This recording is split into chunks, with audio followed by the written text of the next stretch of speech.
Keep pressing on, 'cause my soul is heavy.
Yo, what's happening, man? It's your boy Rundown. If you're depressed watching your favorite sports team on the football field, but you just can't stop buying their gear, then congratulations. You might be a Raiders fan. But listen, man, don't trip. I got the perfect thing for you, man. Here at the Rundown, we have partnered with Fanatics to bring the nation some of the freshest Raider gear that you can get your hands on. I'm talking jerseys, I'm talking hats, and you know it's starting to get chilly out here, so it's best to grab you some drip for the frosty season while you're at it as well.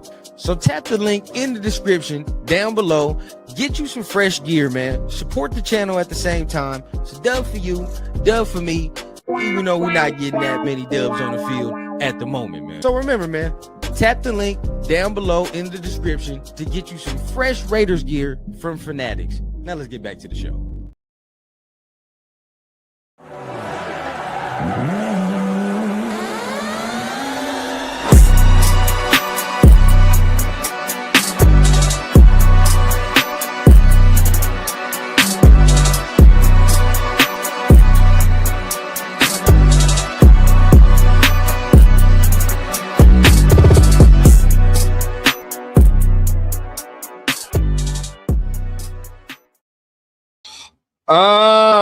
What's going on? What's happening? What is the deal with my Raider family, man? You are back for another episode here of, the Raider Rundown, man. You already know what it is. Make sure you guys hitting the like button, hitting that subscribe button. It's going to be a very good episode today, man. We're going to be going over coaching, what we've been doing to fill out the coaching spots. You feel what I'm saying? Where we can go to fill out the coaching spots a little bit more, because there's still a couple of still a couple of guys that we're missing, still a couple of position groups that we still need to go ahead and make sure that we fill on out.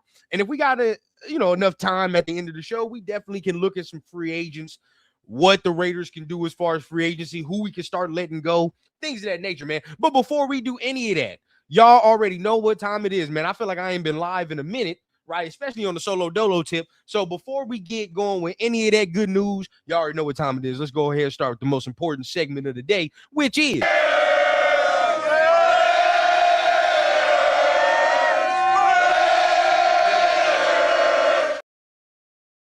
hit it with the roll call, baby. Give a shout out to all my family that's in the chat. Like I said, bro, I feel like it's been a smooth minute since I've been live, man. It probably ain't been that long, but it feel long. It feel long. AKA Freddie in the building, man. What's going on with you, big dog? Salute to the family. What's going on with you? Trey B, what's going on? Salute, salute. Herman, what's the deal? Raiders. We're gonna have a great conversation today, bro. This is the first time in a long time in the off season where I'm like, man, I'm not too mad at what we doing, bro. Now there's a couple question marks.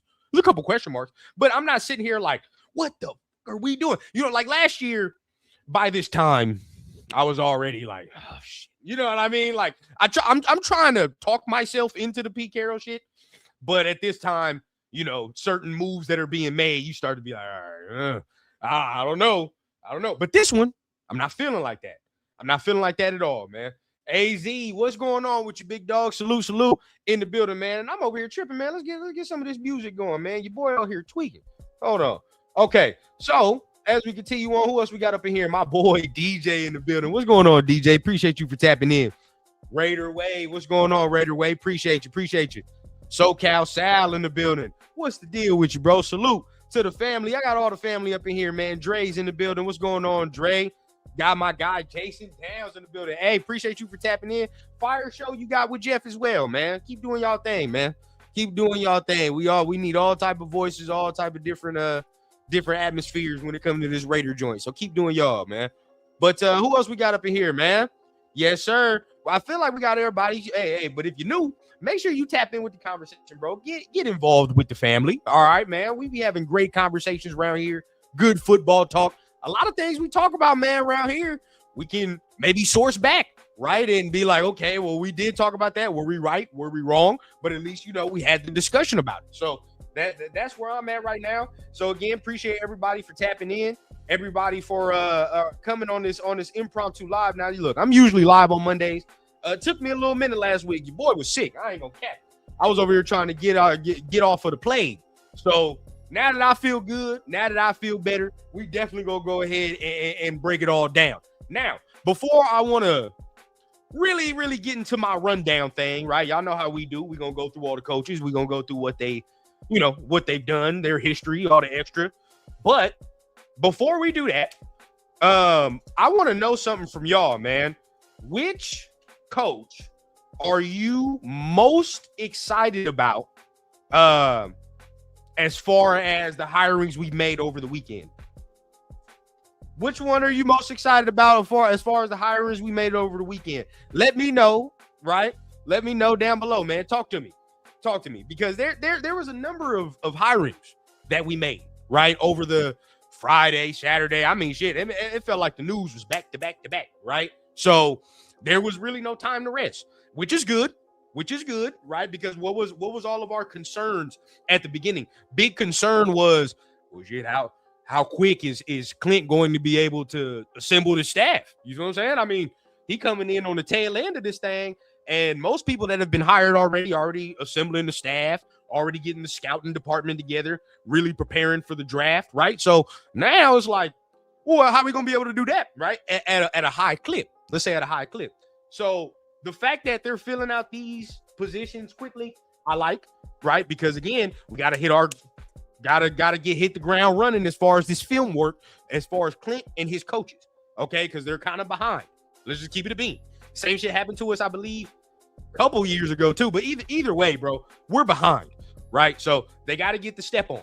But at the same time, how y'all feel, man? Which coach are y'all most excited about? Rob Leonard.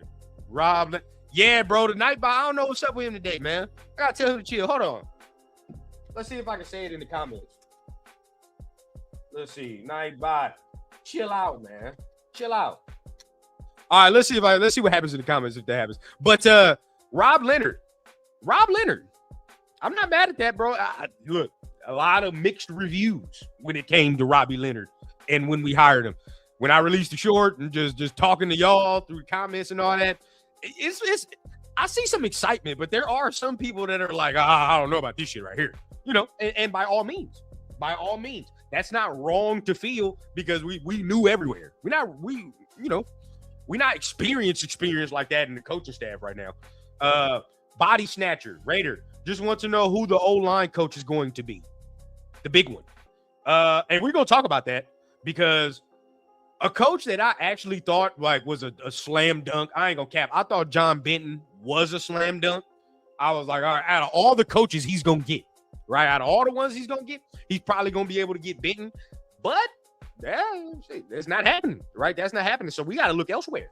We have to look elsewhere. I'm very, very intrigued on where they're going to go with that. They need to swing big, bro.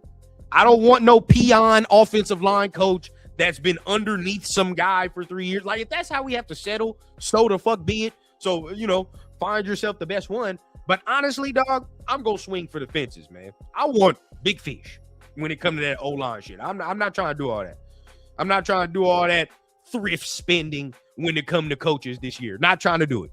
It's what we did last year, and it completely fucked us. So, yeah, we're not going to do that at all. My dog Mike in the building, man. What's going on, Mike? Appreciate you for tapping in. My Blunts and Breakdowns co-host in the building, man. Fidel, should Raiders get a wide receiver 1 in free agency? Cool show. Appreciate you for tapping in, bro. I appreciate the words. If I'm going to be honest with you, bro, I don't really want to do that. I don't. Look, there's going to be a lot of content creators in the offseason. There's going to be a lot of guys that differ from the opinion I'm about to say. I'm not trying to pay any receiver in this market no top receiver money. I'm not. I don't give a fuck how fast Alec Pierce is, right? I'm not saying that's you, Fidel, but there's a lot of people that's going to say that. Oh, he's going to stretch the field. I don't give a fuck how fast he is. I don't care, right? We're at the point right now we're devoid of talent. So somebody trying to argue to me, well, maybe our wide receiver 1 don't need to be that talented. Huh? We just won 2 games. I'm stacking whatever talent I can, and I want a wide receiver 1. I want that. I don't want to pay somebody like a wide receiver 1, but he's really not that. I want to pay you like a wide receiver 1, and that's what the fuck you are. And that's what you are, right? So it's like, personally, for me, bro, I want to draft one. I'd rather draft one. Why? Because the money, say if we go pay Alec Pierce, right? That's a big, large chunk of that bread that we got in that cap space, right? The allocation. That's a big, big chunk of that bread. The way you alleviate that is if you draft big money positions, right? Quarterback, you draft that. That's big money, right? You really won't want to sign that in free agency. You fuck around. Left tackle, you want to draft that. That's big money, right? You get a left tackle in free agency, you paying up the ass. Receiver's another one, right? You look at what Jamar Chase getting. You look at what all these other people are getting. You rather, right, draft your guy and then maybe hit that extension in year 3 to avoid all the big shit. The end. Like, these are 4 positions, bro, where you're like, all right, bro, like those are big, big ticket items. And if you can draft those guys and maybe get the extension in year 3, like how smart organizations do it, to avoid paying these big, large sums of money, so that way you're not in cap space hell, I feel like I'd rather go that route right now. I'd rather go that route. Now, if you were to tell me that Justin Jefferson is on free agency, well, shit. Well, then at that point we might have a different conversation. We might have a different conversation. But just keep in mind now, the tiers of receivers we talking about are not the tiers that are available. All right, we want Jamar Chase. We want Justin Jefferson. I want to be greedy. I'm not. Alec Pierce is nowhere near that realm. Nowhere. I like George Pickens, but I'm not trying to bring George Pickens over here with all that bullshit he got going on with no rookie quarterback, rookie head coach, and all this extra. I don't want to do it. I'd rather just get our own guys this year in some of the positions. Now, look, free agency, we're going to talk. But wide receiver, bro, I don't know. That's just my 2 cents on it. Again, you're going to hear a whole bunch of content creators, a whole bunch of people argue the fact that we should do that. But that's my 2 cents. That's just my 2 cents. Edgar in the building, man. What's going on, Edgar? What's the deal with you, bro? AZ says, agreed. We have too many holes to go and pay a free agency wide receiver all that money. 100%. 100%. We're not ready. We're not ready to do that. Right? Now, if we were more built, Okay, sure. Fuck it. I mean, we got the money. Let's do it. We just need something to put us over the top. If we were the Bills, right? The Bills should have definitely went for Jalen Waddle. They should have did it because they're close, right? We're not close. So that just is what it is. Got to stack the talent. Nah. Like I like Pickens' talent, bro, but I don't see him. If you are gonna get Fernando, I don't see Pickens and Fernando meshing. I don't see that, right? I don't see him and Clint meshing. Like I don't see that synergy there. I'm good. I did want Pickens. He is a dog, bro. He is, and I'm not saying that off the talent, but it's like where he is in his career and where we are as a player. Where he is in his career, where we are as a team. I don't like the timelines. Rude dog, man. What's going on with you, bro? How we spend this year will also affect a Bowers re-up after next year. Thank you, Jason Dad. Look, bro, because say if we draft a guy, right? You know, hey, bro, y'all better prepare your minds now. That extension next year for 89 is going to be astronomical. Especially if we have to keep going through bullshit. Right? It's going to be astronomical to try to keep him. So you got to keep that in mind, too, because that's coming up as well. Ooh, Zachariah Branch in the third. I wouldn't be mad at that, right? The question mark I would have for you, Rude Dog, would be, what do we do with Trey Tucker? Right? That's the question mark. Because if you were to get Zachariah Branch with Trey Tucker and him got the same kind of body set, right? I don't think the same skill set, though. I will say that. I don't think the same skill set. So I think as the year goes, you would have to choose between the two, right? You would have to choose between the two. But, I mean, if you just spent the third-round pick on Zachariah Branch, then the choice might be easy at that point, right? The choice might be easy. But let's continue, man. Let's continue.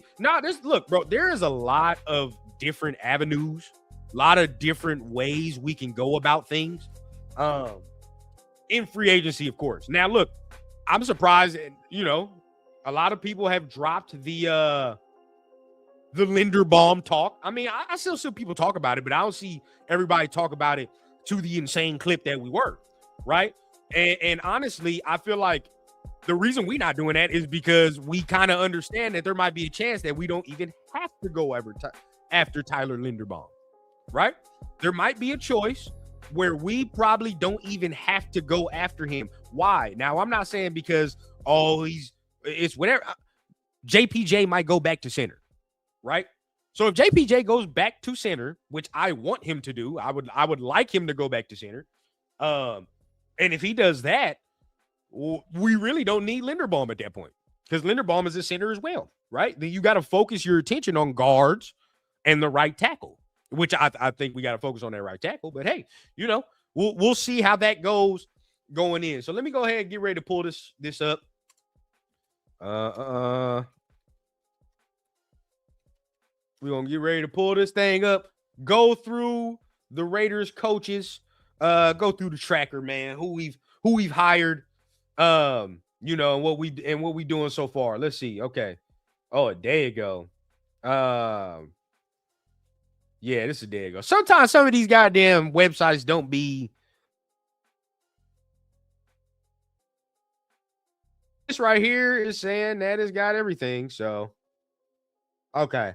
And then there's a couple of other guys that it doesn't have on here, but we'll talk about those guys once the time. And then we're going to go ahead and talk about the big three. Right, let's talk about the big three first, and then we can get into the position groups, right? But as far as the big three, you know what it is, man. Kubiak, head coach. All right. You got Janoko as the OC, right? And then you have Robbie Leonard as the DC. So those are the big three, okay, as far as who you're going to be looking at. Really, and who the blame will be shifted on this year, right? That's just plain and simple, dog. Plain and simple. If blame must be shifted and deflected, it's going to be this big three right here, right? Hold on. New big three. Yes, sir. All right, so let's talk about it, man. Let's talk about it, okay? Now, obviously, as far as Kubiak, that's A++ for me. That's who I wanted, right? That's exactly who I wanted. That's A++. I have no quarrels or qualms. Now, some people will talk about, honestly, dog, I didn't even give a fuck about the pressure. I know some people are like, well, his pressure was whatever. I've heard some comments about him being boring at the presser. Honestly, dog, the words he said was all I needed, bro. Words he said is all I needed. So let's focus on Kubiak first, bro. Words he said is all I need. As far as the head coach, right? The pressure that he gave, I think he said everything he needed to say, right? I think he said everything he needed to say. And again, bro, I said it on Twitter, and I'll repeat it here. And if you ain't following me on Twitter, tap in with me. But I'll repeat it here, bro. I don't need rah-rah shit right now, bro. In the Big 26, I don't need rah-rah shit. I don't. I've already heard that 2 years in a row, right? Pete Carroll came in here with that rah-rah shit. I care now. I care less. I don't want to hear that. And then, AP came in with it as well. Now, again, we're going to have mixed reviews on AP as far as coaches up in here, right? But nonetheless, they were rah-rah guys. I don't give a fuck about that no more. I don't care. John Gruden came up in here, rah-rah. What are the actions? What are the results, goddammit? What are we going to do? So that's what I care about right now. What are you saying? What are the words? Okay, so I like when he came up there and said, hey, bro, this is the Raiders. You feel what I'm saying? This is the Raiders. This is a historic-ass franchise, which it is. You feel? And we have to get back to where we are in NFL lore. That's just what it is. But the one thing that I loved, and sold me even more, and I've been saying it on the show for how long, and y'all know, when he came up there and the reporter asked, there's been up-team coaches up in here, right? All of them have come in and failed. What makes you the person to feel like you can change this? And his answer was, it's competition. It's what it is, bro. I'm going to compete. I feel like I'm that guy, bro. So no, and this is, he didn't say that in all them words, but no disrespect to all the coaches over here, but I'm here to compete. We don't just compete on the field, we compete as coaches, and I'm going to compete that I am the guy where they failed. And that's the shit we've been talking about on this show for so long.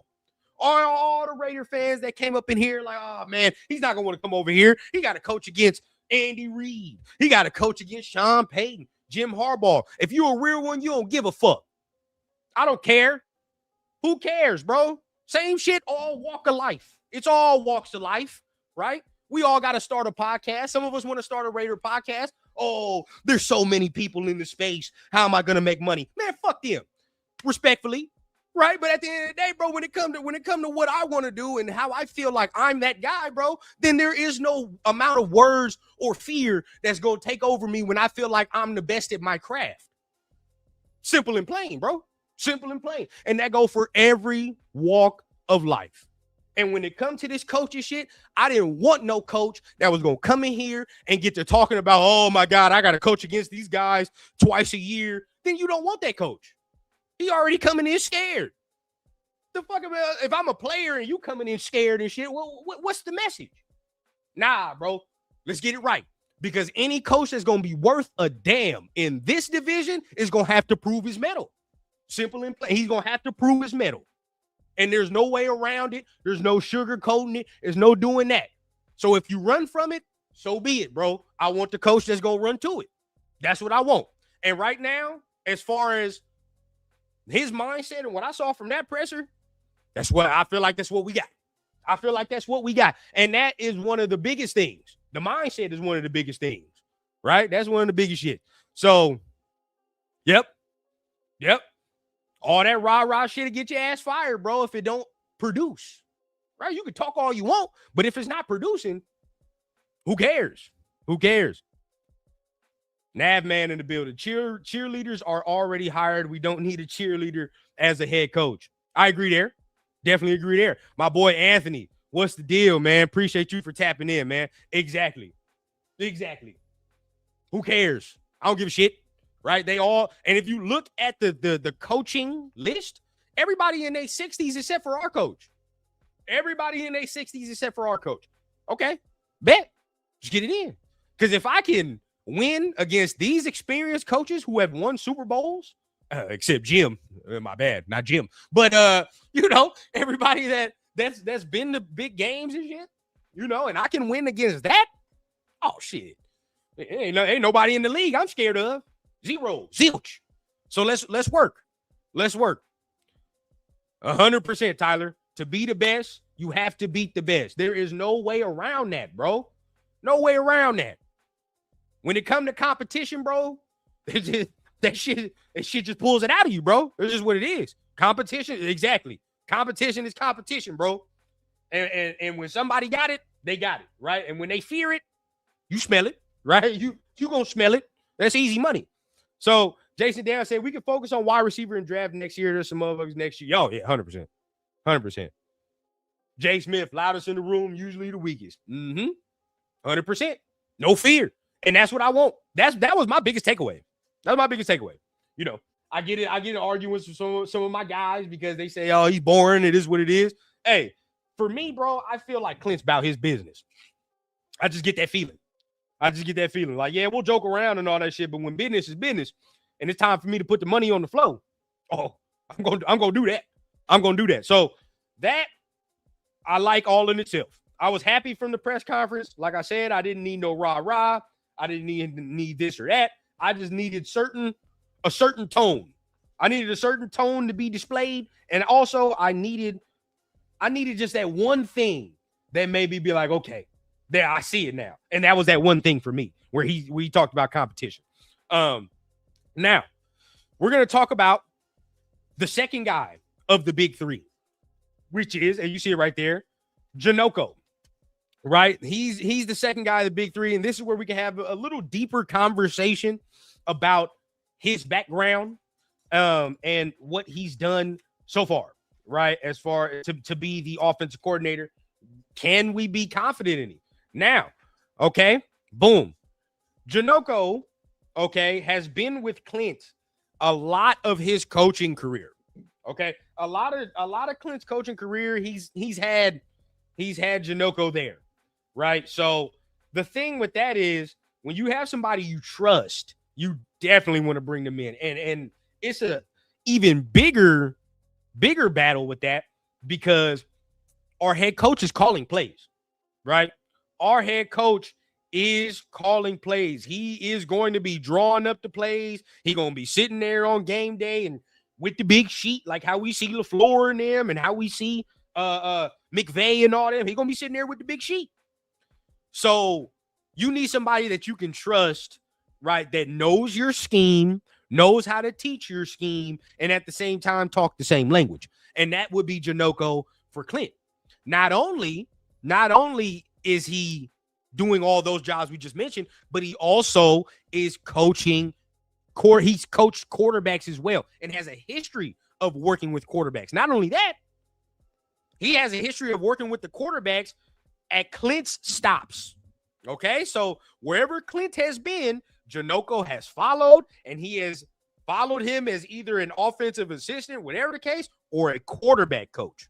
Okay, and what's the thing? And what are we drafting? 90%. What are we drafting first overall this year? Right? So it all comes together, right? It all comes together. So reading some of Janoko, right? We'll list it all for you. Check it out.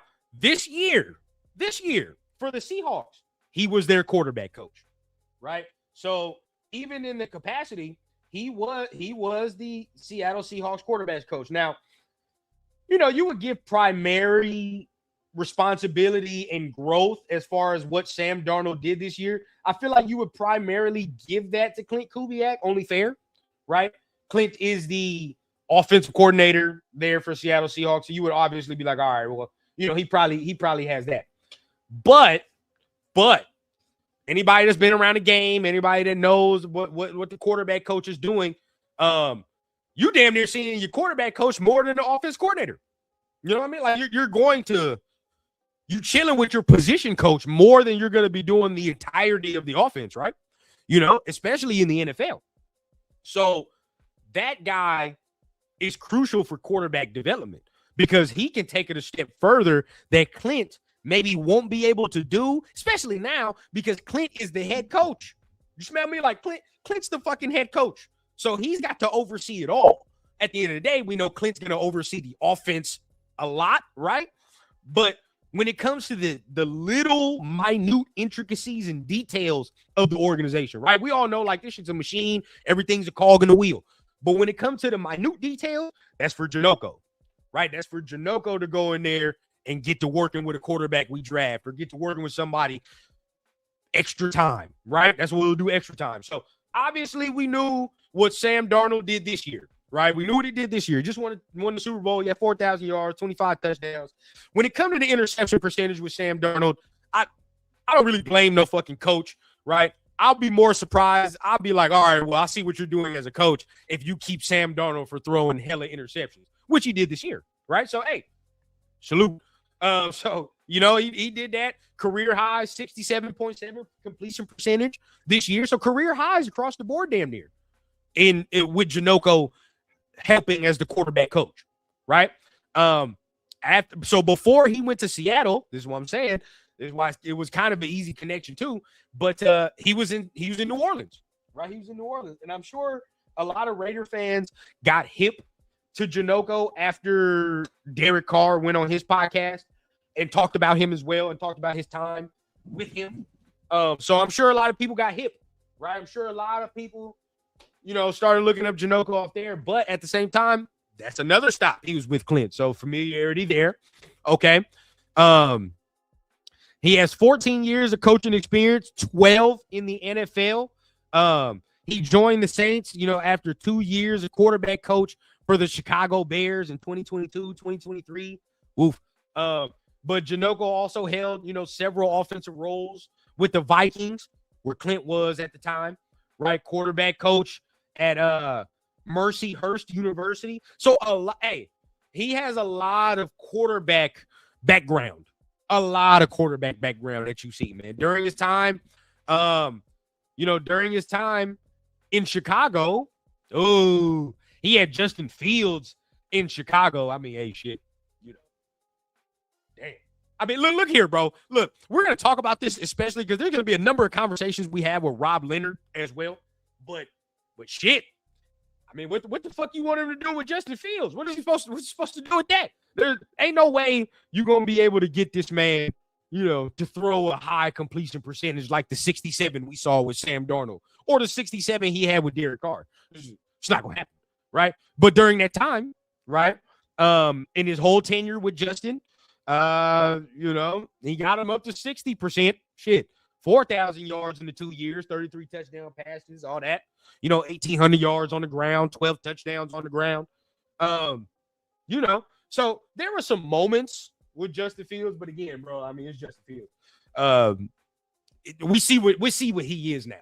We see what he is now. Then you go out with Minnesota when Minnesota had Kirk Cousins, and Kirk was dealing in 2021 with Janoko as the quarterback coach. Man, he had 4,200 yards, 33 touchdowns, only 7 interceptions. And he got a Pro Bowl rating that year. So realistically, man, like when I look at the history of the guys he's coached, what he's done, it's not a bad track record, bro. He does not have a bad track record at all. I mean, shit. If you told me that our rookie threw for 67.7 completion percentage first year, we might be able to do something. We might be able to get down. You know what I mean? Like, we really might be able to get down if our rookie quarterback is throwing for 67.7 completion percentage, right? That's good numbers.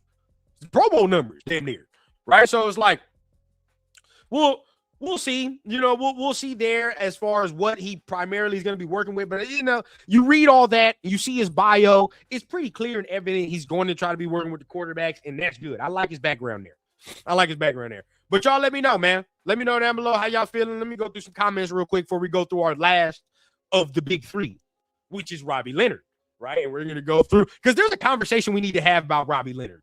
Some of y'all are going to need to have a conversation with, right?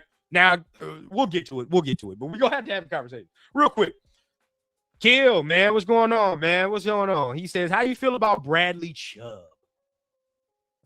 You know, I feel about Bradley Chubb the same way I feel about drafting a wide receiver in the first round. there's so many edges this year, bro, in this draft. You know, let's just name some off the top of our heads. Some we're not even gonna get to look at, but David Bailey, Ruben Bain, Akeem Mesidor. Who else we looking at? Romello Height. Goddamn Cassius Howell.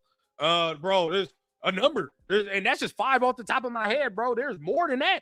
You know, there's more than that in this draft that we can look at and secure.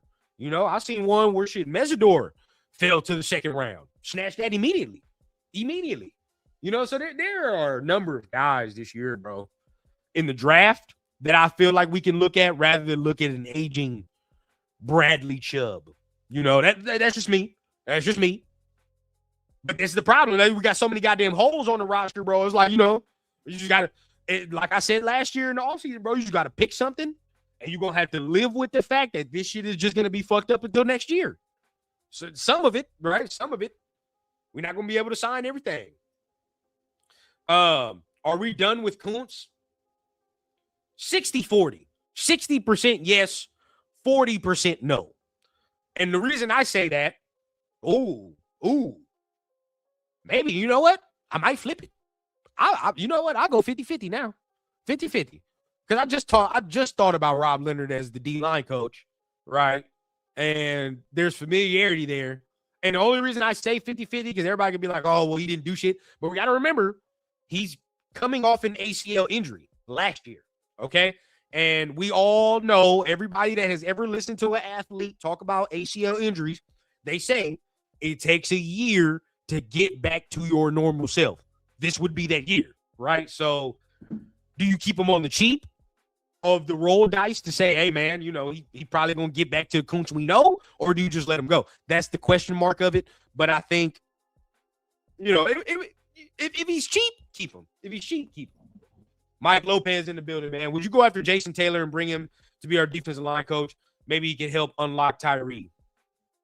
I'm going to save the Tyree comment, but I don't see Jason Taylor leaving Miami. He probably getting a lump sum from Miami to do that.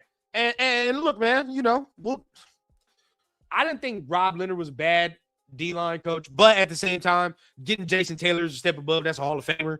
So obviously you could try. I don't think he'll leave Miami. He probably making a boatload of money, living his best life, shit around college students. He probably chilling, man. He probably chilling. My boy sitting a kicker. Nah, hey, he might get tagged. Pickens might get tagged, man. Let me see, man. Jason Down says, Janoko made Spencer Rattler competitive. Take that, David Copperfield. Nah, for real, man. He did. There was a couple times, you know, Spencer Rattler looked okay. Chaye in the building, man. Salute. How you doing? I'm bummed out that McDonald won't let Benton out his contract. Any word on Rick Dennison? No word yet. But, I mean, are you surprised? I'm not surprised that he didn't let Benton out the contract. I wouldn't either. We can't let you take everybody. You know, you can't take every single Seattle staffer. There's no way that's going to happen. Zachariah can't run routes better in special teams. It's kind of true. It's kind of true. He's got to get better at route running for sure. He uses a lot of athleticism with Zachariah Branch, gets him out of situations. I will say that. Anthony Ramos in the building. Salute from Nicaragua, man. Appreciate you from all the way over there, man. Appreciate you for tapping in. Love your content, bro. Keep it up. Thank you, man. Thank you. That means a lot to me, man. Appreciate you for tapping in. Hopefully, we keep having a good show for you. Man. Who else we got, man? Jerome. Hey, you already know, man. You already know. Appreciate you for tapping in, bro. Appreciate you for tapping in. Janoko's first order of business is getting Mendoza comfortable playing under center. And that's a conversation we're going to have deeper as the offseason goes. Right. But yeah, he's got to. Let me see. If we can get Alec Pierce in free agency, would you consider luring Kyle Pitts and use him as a hybrid receiver? Also, would you draw some running plays for Bowers to give Genty some rest? Three things. One, I'm not really an Alec Pierce fan. I like Alec Pierce, but he screams, we sign him big money. He don't do the same shit he was just doing. I just smell that off Alec Pierce, right? And you can call it Raider PTSD if you want to, but he just got that look to me, bro. I got a feeling with Pierce that we're going to give him all this big money and he is not going to do the same shit we just paid him to do. So there's that, right? And last year, I believe, was his first breakout season. Okay, so that's a roll of the dice. You rolling the dice to say, like, oh, hopefully he breaks out. Kyle Pitts. I don't see Atlanta letting Kyle Pitts go this year, especially with Stefanski ass. Like, Stefanski love him some tight ends. He love him some tight ends. So I don't see them letting Pitts go. They probably keep Pitts this 1 year, see if it worked out, whatever the case. And as far as Genty and Bowers, yes, you could probably be creative with Bowers, get him in the backfield, shit like that. But I'm not giving him no handoffs. He's not that type. I can't see Bowers taking no handoffs. Little jet sweep, oh, for sure. Little jet sweep with Brock B, we get it going. You know what I mean? Get him on the edge and all that. But taking a straight handoff, oh, hell no. Hell no. That boy look awkward back there. Realistically, what's going to happen, I'm telling y'all right now, they're about to sign another running back. I don't know who it's going to be. Let the Kenneth Walker dream die, number one. We're not getting no Kenneth Walker. That's not happening. But they're going to sign another running back up in here. Why? Clint has continuously used a 2 running back system his entire career. As a play caller, wherever he's been, he's always used 2 backs. Always.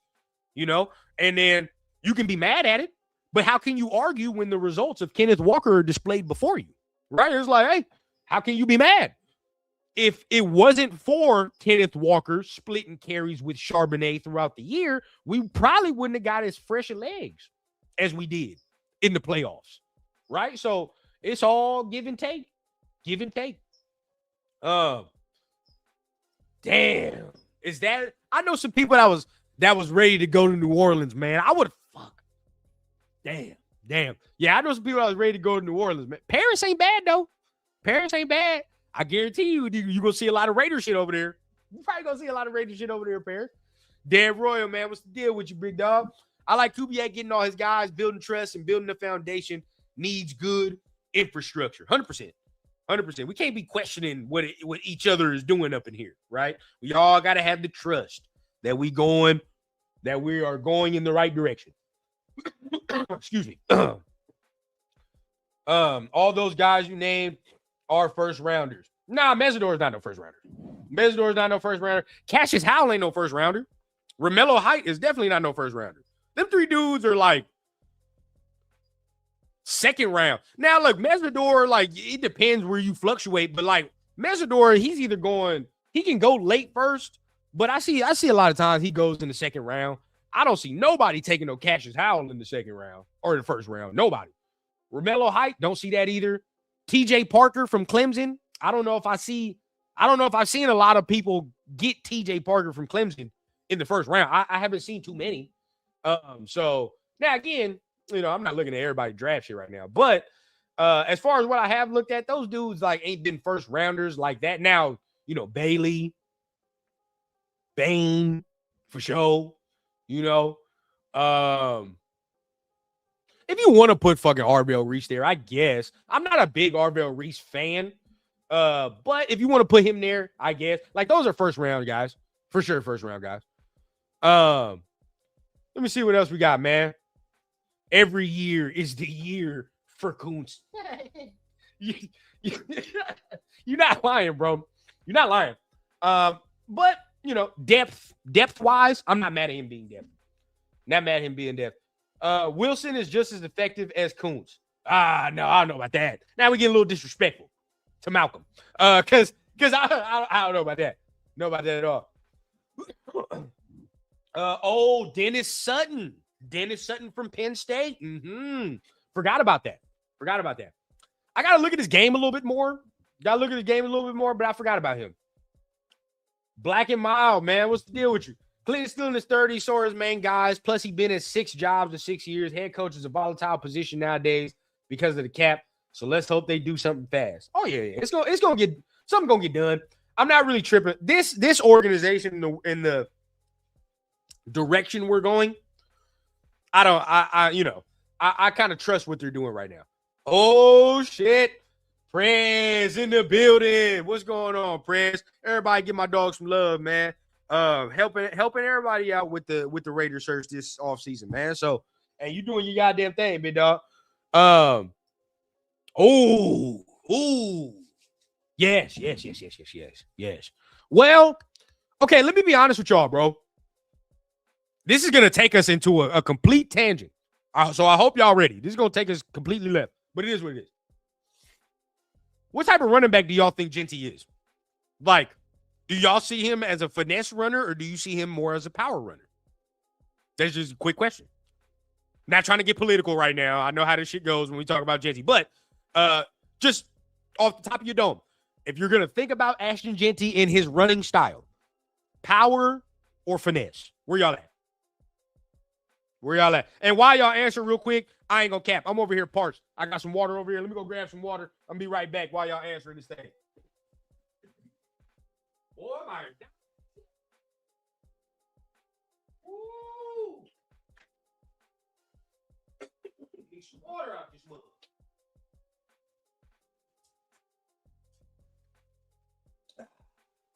All right. We back. Woo. God damn. So, power. Power. 100%. 100%. And that's why a guy like Black might not work. Me personally, I want somebody that's going to.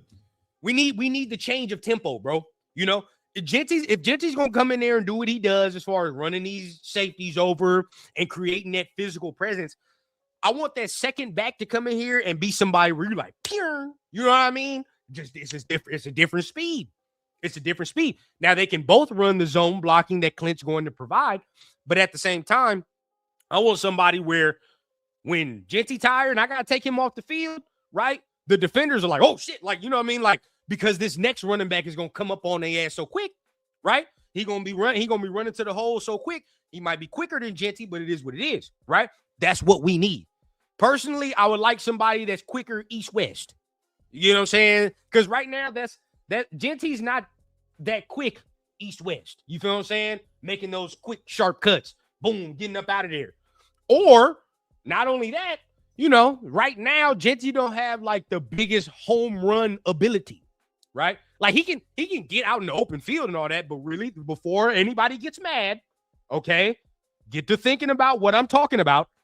When he did break in the open field, was he boom gone and there's nobody catching him and he's just striding out and nobody's around him? Or did he have to break some tackles before he ended up ultimately getting in the end zone? Right? So if he had to, that means that's not home run ability, bro. Home run ability is shit we see Saquon do, right?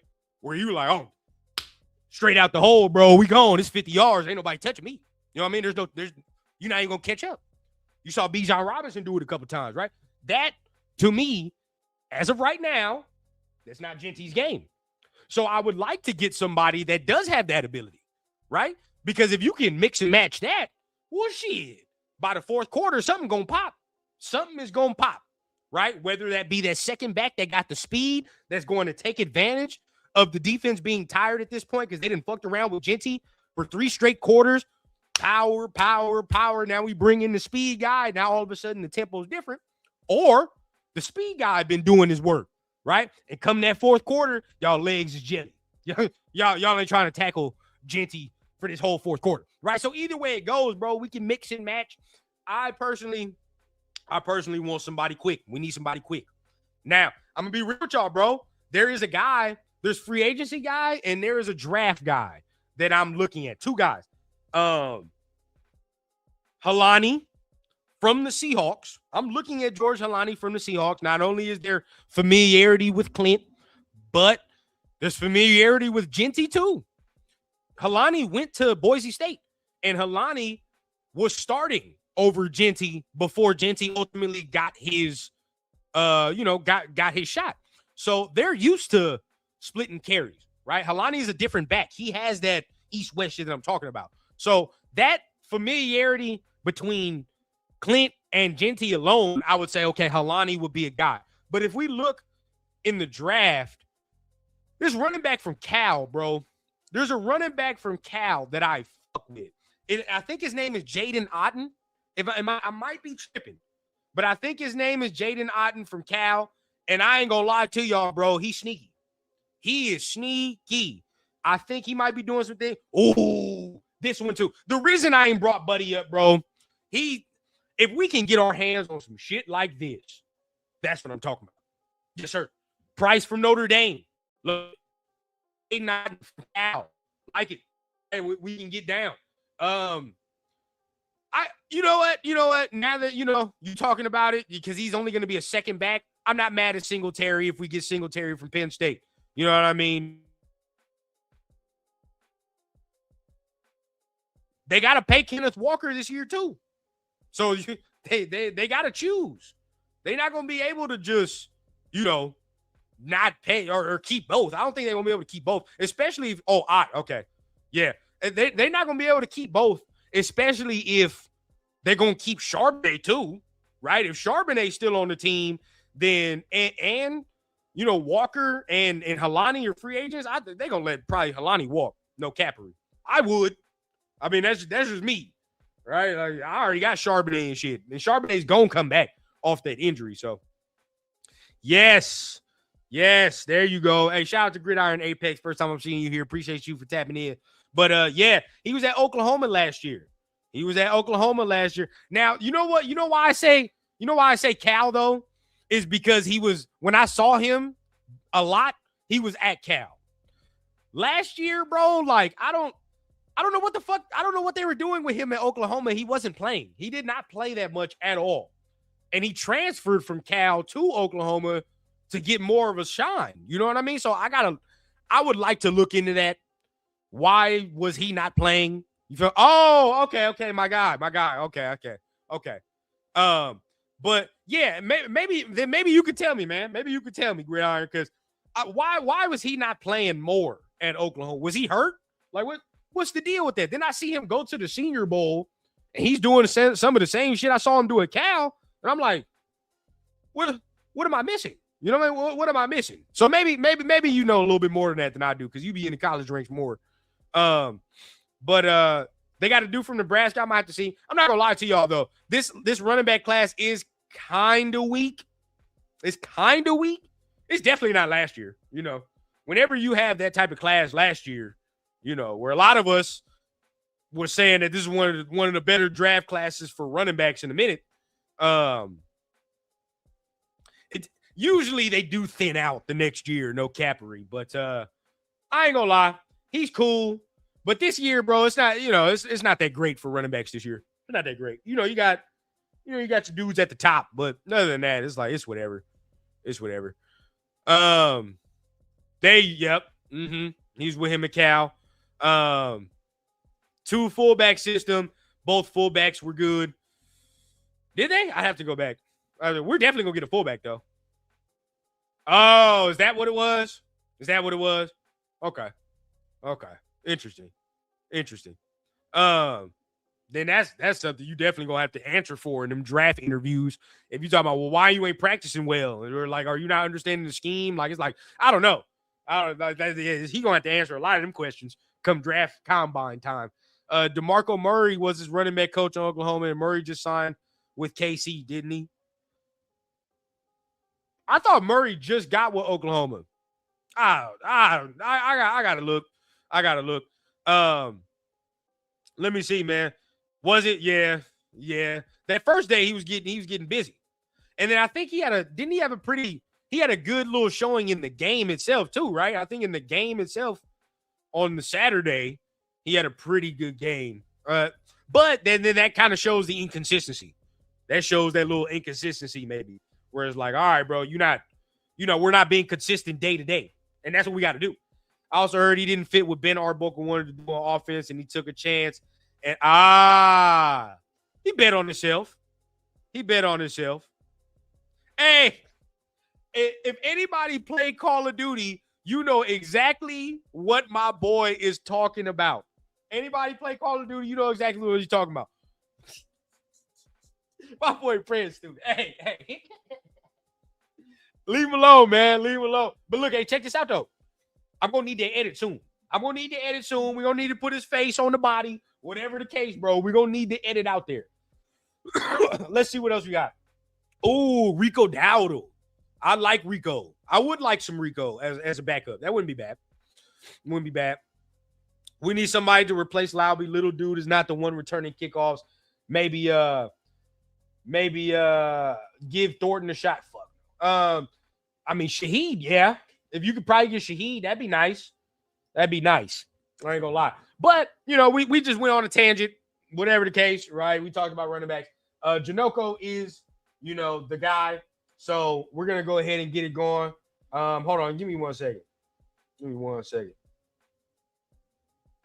Gotta text wifey back. Y'all know how it is. But, okay, so we already went through that. We went through Janoko, his background, what he's done, okay, and why I kind of think this is a good fit. I definitely think it's a good fit, especially the quarterbacks he's worked with. You know what I mean? The familiarity with our head coach. It's all synergy to me. I like it. So before we go ahead and we get into the last of the big three, as far as who's going to be really running the shots, man, we got to go ahead and give a shout out to the newest sponsor of the show, man. And of course, you already know. If you don't know now, you know. This show is brought to you by Underdog, okay? It is brought to you by Underdog. Make sure you guys tap in with your boy. If you're looking to play some parlays, man, make sure you guys go ahead and play some parlays on the Underdog app. You feel what I'm saying? Use promo code The Rundown if you're trying to win some easy parlays. You feel what I'm saying? And at the same time, look, if you play $5, new customers get up to $75 in bonus bets. I mean, come on now. How bad of a deal can that be if you're getting free money, right? You're getting free money. So if you're looking to play some parlays, I know NFL is over, but we still got NBA to watch, still college basketball to watch. If y'all looking to do that, man, tap in with your boy. Use code The Rundown. Got the link below, man. It's going to help me out, get you some free money at the same time. It's a win-win for everybody, man. So make sure you guys tapping in, man. And of course, shout out to Underdog for being a partner of the show. So as we continue on, we definitely he said, brother got the airhead bill. We definitely we're going to go ahead and go through our last of the big three. And then we'll go in a little bit of the coaching ranks. As far as, you know, who we've signed as position coaches. But Robbie Leonard. All right, Robbie Leonard is the last one of the big three. And I've seen mixed reviews. Very mixed, okay? Before we hired him, some of y'all were like, I don't want his ass at all, right? When we hired him, clownery, right? That's some. Some of you, you were okay with it. You were okay with it. You accepted it, and you felt like it was good. Where I'm at, personally, Rob was not my first choice, bro. Rob was not my first choice. But I'm not mad that it's Rob either. Now, look, a lot of people, let's talk about this before we go in, because I'm going to go ahead and dispel some rumors. Yes, I wanted Jim Schwartz. But Cleveland's not going to let Jim Schwartz go, bro. They're just not. They're playing hardball. They still have rights to Jim Schwartz's contract. So if you're going to do that, are y'all willing to trade capital right now for Jim Schwartz? Are you willing to do that? The answer, no. I ain't gonna lie. I'm not willing to do that. I don't feel like doing it, especially for no D coordinator. You feel me? Head coach, you think about shit like that, you know, but a D coordinator, fuck no. I'm not gonna give up no goddamn third round pick or some shit like that for that. No. So that dream is dead, right? That dream is dead. You're not gonna be able to do that. Okay, so knowing that, let's look at all the other candidates available. Okay, Leslie Frazier. No. We wouldn't get no motherfucker Leslie Frazier. Nobody wanted that. All right, nobody wanted that. Out of all the guys that were available that we could get, maybe the Seahawks safeties dude, if he wanted to come here. Okay, but I feel like he got blocked, right? I feel like he got blocked. You look at Carl Scott as well, another guy that we could have looked at, you know, from the Seahawks, but at the same time, he withdrew his name. So we weren't going to be able to get that at all, right? We weren't going to be able to get that at all. Honestly, bro, I'm okay with this. It can work. It cannot work. And this thing where I'm okay with, because I can live in these two worlds. I can live in this. There's only one or two ways this works out with Rob Leonard. He's either majorly ass or he's competent and we can continue to build. It's one of the two. It's one of the two. And I can live in this realm though. I can live in that realm because I want the shit clear. If he's majorly ass, then hey, so be it. But if we see that he's got some shit to work on, he's only 30 something and this is his first head coaching job, we can build, right? So either way it goes, we're there. Now, okay, some people can say, how is Leonard better than Patrick Graham? As of right now, we can't answer the question fully until we see what he does with scheme. But I will say this, I would hope that he learns from the non-aggression of Patrick Graham. Learn from the non-aggression, right? We were too soft at times. Too soft. And personally, bro, I felt there are times Patrick Graham was nice, but he definitely was letting teams go up and down the field sometimes without resistance, right? Without resistance, without bringing too many blitzes, without doing these things, without getting up on receivers with your DBs. I didn't like that, right? I didn't like that. So hopefully that would be the change. That would be the change. It could be worse, but that would be the change for me. Rams defensive assistants. I'm going to be real with you, JC. I'm good off that. If you were to tell me Rams offensive guys, yeah. But what has Rams defensive guys done to warrant them being considered over a guy in-house? That's my question, right? Like, it sound good, but take off Sean McVay and Matt Stafford and all that, and let's really look at that defense. What has that defense done to warrant being considered over a guy we already got up in here? Nothing. They're not doing anything. Definitely not the secondary, right? The secondary is booty cheeks over there. It's booty. Best thing about that defense is the D-line. It's the best thing, right? About the Rams defense. And just keep it in beam, right? So, boom. We go, Cheyenne. Did Leonard get any interviews for DC for other teams? I keep hearing he's so highly thought of. He's gotten interviews with other teams. DC, feel like he's gotten like 2. Definitely for position coach, though, where he's going to – we would have lost him this year. We would have lost him this year, bro. Like, you know what I mean? Like, he's going to another place to get on the fast track to be a defensive coordinator. And he's did a couple defensive coordinator interviews, but really it's more position coach-wise. And he's looked at as some guy that if he just has one good year as far as with a position group, he's gonna get his shot. He's looked at that. The positive thing with RL is continuity and his energy. Yes, 100%. Yes. Yes. I'm not even gonna argue with this. This is completely right. Sean in the building, man. Salute to my guy, man. What you doing? I was reading Rob Leonard did work under Mike McDonald and Brian Flores, so Leonard defense may be very aggressive. Another reason I like him, because a lot of people can say, damn, well, maybe he's a Patrick Graham disciple, but he's not. He's not. He's a Mike McDonald and Brian Flores guy. And for all the people that wanted defensive coaches, Brian Flores was y'all wanted Brian Flores, or at least wanted his defense, right? You wanted his defense. You like Mike McDonald's defense? I do, right? So if he can pull anything from them trees and he is really a disciple of that, I'm even more confident. I like that. Now, if you were to tell me he's a Patrick Graham disciple, I'm like, we'll see, but he's not. You know what I mean? He comes from a completely different philosophy of defense. Comes from a completely different philosophy of defense. Appreciate you, Sean John, for and I said Sean John, but you know where I'll go. You know where it is, man, for that information. Appreciate that. Win the Super Bowl. 3 years. Give us 3 years. I believe Leonard will get it done and might be the next big sneaky DC. You know what I'm saying? Hey, bro, I'm cool with this dice roll because there's one or two ways this can go. It's either really bad or it can be really good. There's no in between. There is no in between. Now, let's talk about this because I've seen this argument way too much, and this is how I'm going to respond to this argument anytime somebody says this. Why is Rob Leonard coaching? Why is he the defensive coordinator? How can he be that? What the fuck has he even done with this defensive line? Are you serious? Are you serious? Are we really going to sit here and talk about what he's done with this defensive line when they provided this man fucking Amazon workers and fucking plant packagers? What are we saying?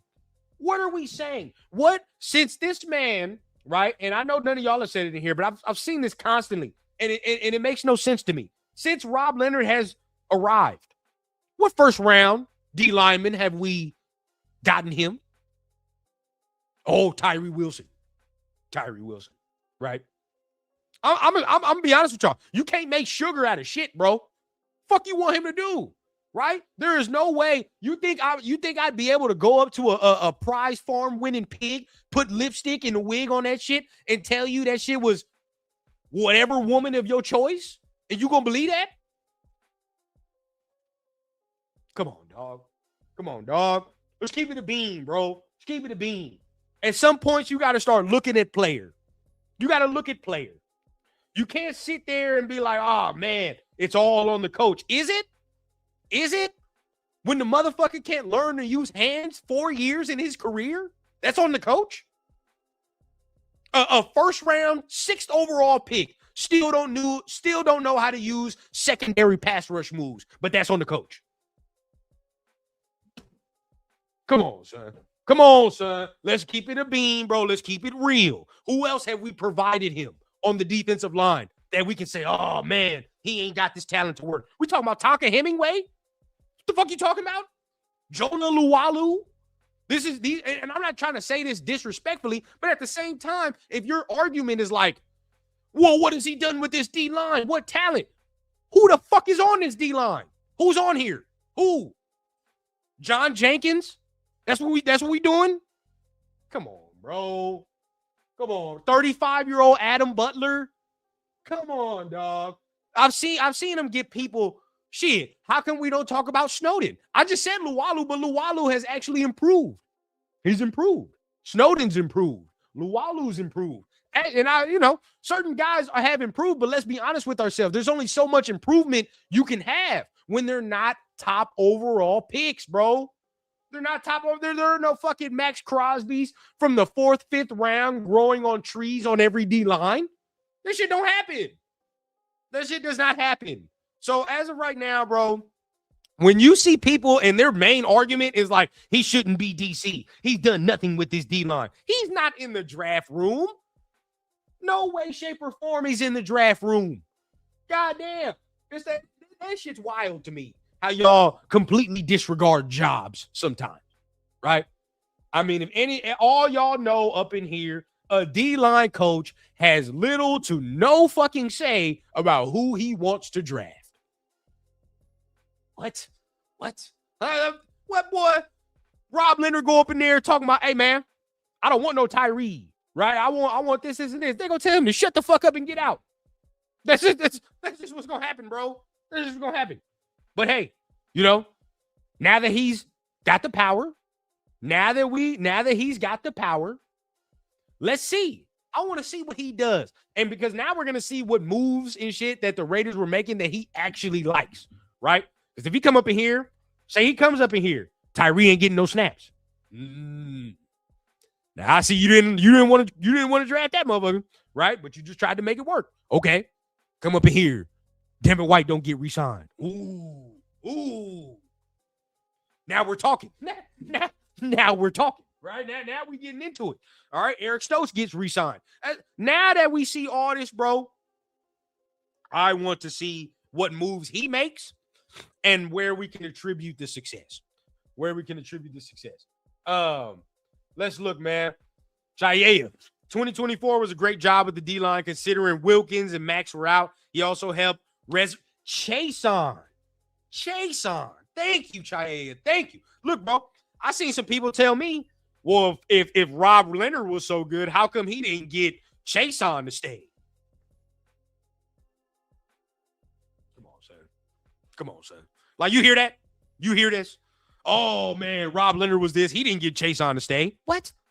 What fucking power does he have to do that? He has zero power. Zero. Only thing Rob can do in that situation is get him to play good, which he did. And set him up for a big payday, which he did. It's the organization. It's the organization's job to say, hey, Rob, you coached this player. You had this player there. You made him look good. You know what? We're going to reward your hard work and Chason's hard work, and we're going to bring him back. Oh. But no. That's Rob's fault, though. That's Rob's fault. Come on, son. That's why I'm like, some of these shits, bro, like, we got to dispel certain arguments, right? And now if you want to come up in here and talk about the inexperience, so be it, right? Because there ain't nothing I can say to that. I won't even argue that point. It's inexperience. We all must acknowledge that this could be a complete failure. We have to acknowledge it. If you're not acknowledging it, then I'm not doing my job to y'all. That's a disservice, right? Because if I'm coming in here trying to spread to y'all everything's flowers and fucking daisies with a first-time defensive coordinator, that's disingenuous. And I will not do that to y'all. So we're going to acknowledge the opposite side of it, where this could definitely be we're going to fall flat on our ass. But I'd rather take this dice roll, right? Because how frustrating it's very frustrating if you get a veteran coach and he's fucking up like he's a rookie coach. Now it's like, well, we might as well just got a rookie dude and let him make mistakes. This is just like, so that's where I'm at, man. That's where I'm at. Yep. Rob had Snowden hooping too. 100%. 100%. Snowden has gotten better every year. Now we know, you know what I'm going to say, Mike, but I'm just going to leave that alone. But anyway, East Bay 24K, man. What's going on with you, bro? Salute. Draft the damn linebacker. Hey, when the last time we drafted an edge before the third round? That's a good question. When is the last time the Raiders have drafted an edge? Now I know it's Tyree, right? Tyree was the last one. But after that, is there another? Have we drafted a D end or D tackle anything in the first 2 rounds since Tyree? Have we done that? Nah. Now, Cleveland Farrell's before Tyree. It's before Tyree. After Tyree. So what we got? Because Tyree's going on year 4, right? He's going on year 4. Am I tweaking? So in 3-4 years, we haven't drafted no D lineman top 2. I would love to know the percentages, though, of playoff team. We could look this year. I would love to know the percentage of the playoff teams this year and the good defenses this year that spent that type of capital, right? Because when you look at Seattle, they drafted Byron Murphy in the first round. If I'm not tweaking, he was a first round dude. So there's that, right? I mean, shit. You go over there. You go over to New England, right? New England, Christian Barmore was drafted first round, right? If I'm not tweaking, he is a first round. Yeah, either that or a second round. But I think he was the first round. You got to draft the talent, bro. You got to draft it. You know what I mean? You got to draft it. You can't just completely ignore shit.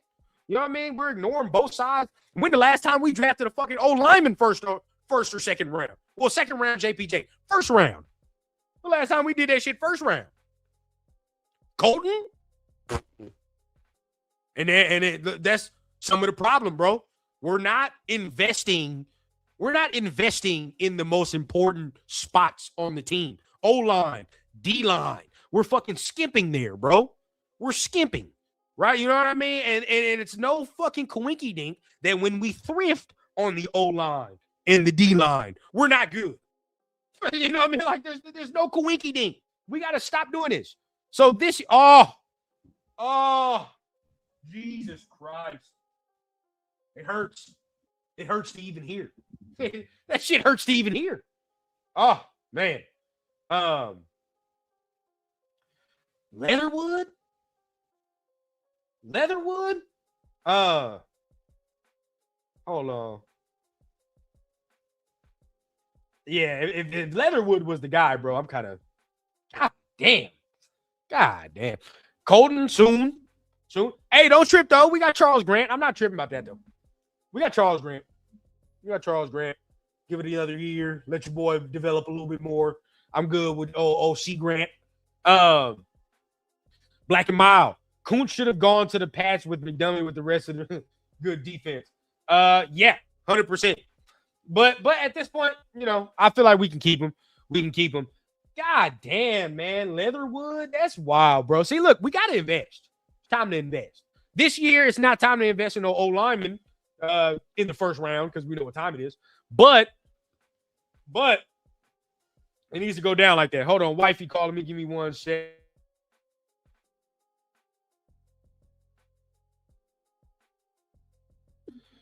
Uh-oh. Hey, y'all already know what it is. Wifey calling me. I'm going to hit y'all with a quick ad break, and I'm going to be right back to it, man. So make sure you guys keep tapping in with me, and we're getting right back into the conversation. Yo, what's happening, man? It's your boy Rundown. If you're depressed watching your favorite sports team on the football field, but you just can't stop buying their gear, then congratulations. You might be a Raiders fan. But listen, man, don't trip. I got the perfect thing for you, man. Here at the Rundown, we have partnered with Fanatics to bring the nation some of the freshest Raider gear that you can get your hands on. I'm talking jerseys, I'm talking hats, and you know it's starting to get chilly out here, so it's best to grab you some drip for the frosty season while you're at it as well. So tap the link in the description down below, get you some fresh gear, man. Support the channel at the same time. It's a dub for you, dub for me, even though we're not getting that many dubs on the field at the moment, man. So remember, man, tap the link down below in the description to get you some fresh Raiders gear from Fanatics. Now let's get back to the show.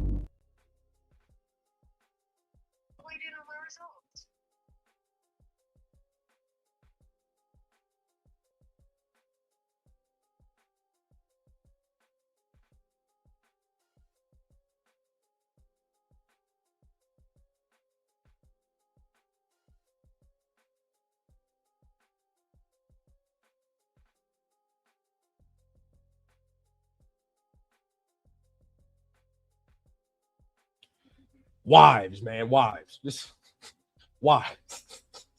It's like Jesus Christ. Anyway, you love them, though. You love them. No, yeah, I know. Wifey calling. I'm telling her to come on. Tell me what you got to tell me. It's a lot going on, bro. If this your first time being on a Rundown show, bro, you'll learn pretty quickly about Lady Rundown and her shenanigans. But let's honestly, bro. Honestly, yeah, no. I had to finish that conversation. Let's talk about this, right? Because this is something big that I guess we'll talk about. That I personally look. This is probably gonna be my last time on a live talking about this shit. I ain't gonna care. This is gonna be my last time on a live talking about this shit. Hold on. Boom, boom, boom. Rumors. Okay. Now, it's going to be this.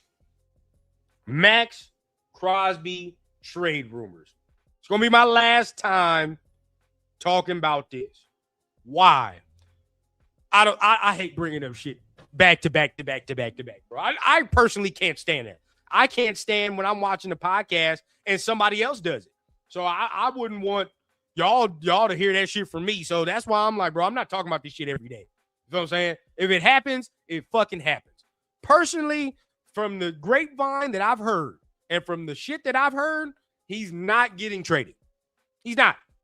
Right? That's what I've heard. So I'm telling y'all that's what I heard. Now, if he gets traded, am I gonna come out here throwing shit at the camera? No, I'm not. No, I am not. I will actually understand. Right? I actually understand why, because we're trying to get this thing kickstarted. We're trying to get this thing kickstarted. So I don't know, man. I don't think he's getting traded. What I've heard, he's not getting traded. But at the same time, if he does, I'm not gonna cry over no spilled milk, bro. There's been plenty of times, this offseason where he could have shut that shit down. You know what I'm saying? Like, look, there's been plenty of times this offseason. This is why I'm not really tripping about it again. Because this offseason, bro, it's as simple as Max coming out and being like, hey, bro, I'm not going anywhere from the Raiders. I'm a Raider. That's it. And then after that, anytime somebody makes a rumor or anything like that, all you say is, hey, look, did you not just hear what the fuck I said in this video? I just told you. I'm not going nowhere. Right? So that part is on Max. Right? Like, I know a portion of them is like, oh, I'm doing my job because I'm not saying anything and I'm being vague.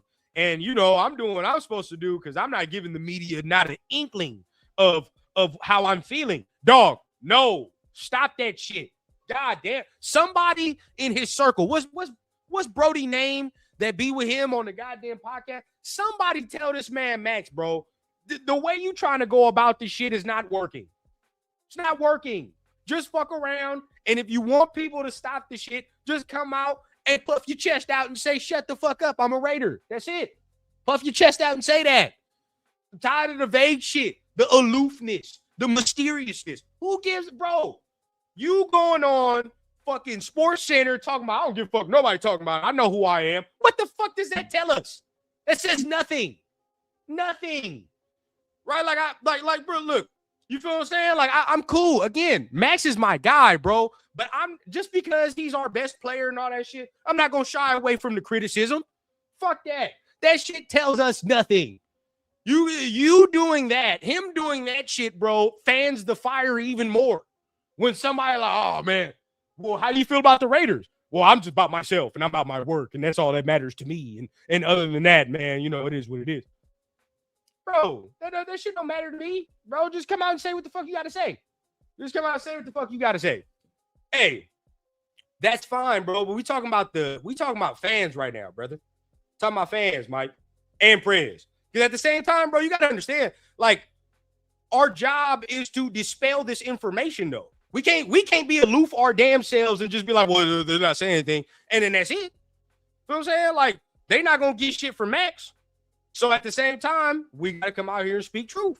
You know what I'm saying? We gotta speak truth. Him doing that, don't do nothing. Now, obviously, the motherfucking team could not be tripping. And again, I don't think he's getting traded. But at the same time, I'm not gonna sit here and say that he's handled this shit correctly, because he has not. He hasn't. In my opinion, bro, and y'all can disagree if you want, he's handled this situation fucked up from the jump. From the jump. When the shit first came out, he handled it fucked up. And now here we are. It's still an all trickle-down effect from how he handled them saying he has to sit down. It's a trickle-down effect, bro. So again, you know what I mean? Look, again, I'm cool with him staying. I'm cool with him doing that. But just because he's our best player, he's not above criticism, bro. He fucked up this offseason. He fucked up. And I'm not gonna sit here and be like, oh, he fucked up to a 100 grand degree. It's not a grand. It's not anything serious. But come on, bro. You got an organization that's trying to start over and trying to get things right, and that's the shit you do. And now you trying to play aloof like you don't know why people are talking about that, bro. You came out and said that shit. You came out and started the rumors. So that's why I was like, bro, I hate that shit. I don't like that. I don't like that. Now he can stay, right? He can stay. He can stay and do all that, bro. Look. But Mike, bro, he's not shutting down rumors. He's not. He's just coming out there and saying he's about his work. That's fine. Like that, and that's fine, which is true, but that's not shutting down a rumor, bro.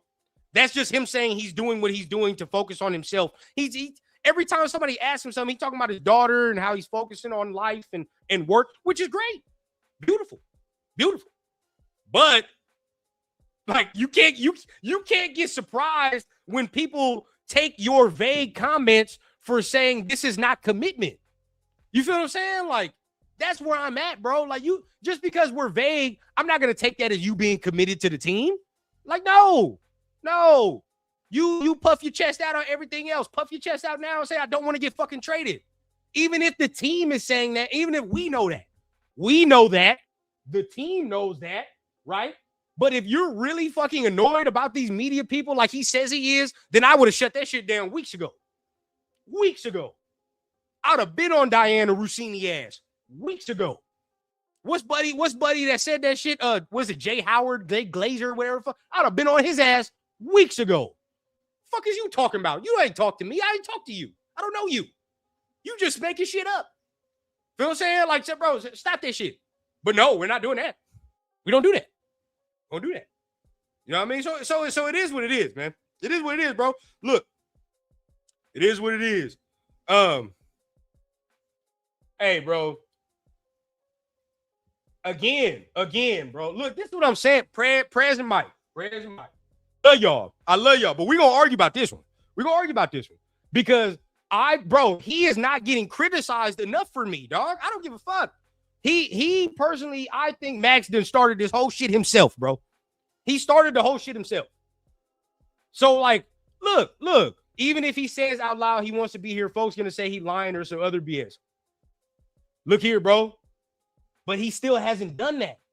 How can we say that and he's yet to do that?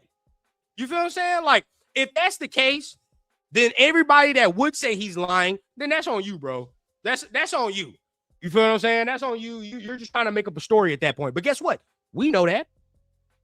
You just came out here and said what the fuck you had to say. Now, look. It is what it is, bro. If he get traded, it is what it is. If he stays, it is what it is. But I'm going to sit here and acknowledge the fact that I don't like the way he has conducted shit this offseason. I don't. Now, you know what I mean? We can argue and debate that. I don't like the way he's conducted shit at all this offseason. And I personally feel like he needs to get back in the mirror and recenter. We can argue, Mike. I know that's your guy, bro. But when he fucks up, bro. When he fucks up. And I'm not gonna sit here and say, it's because he doesn't want to play for the Raiders. It's not about that, bro. It's not about that. It's the principle of shit. It's the principle.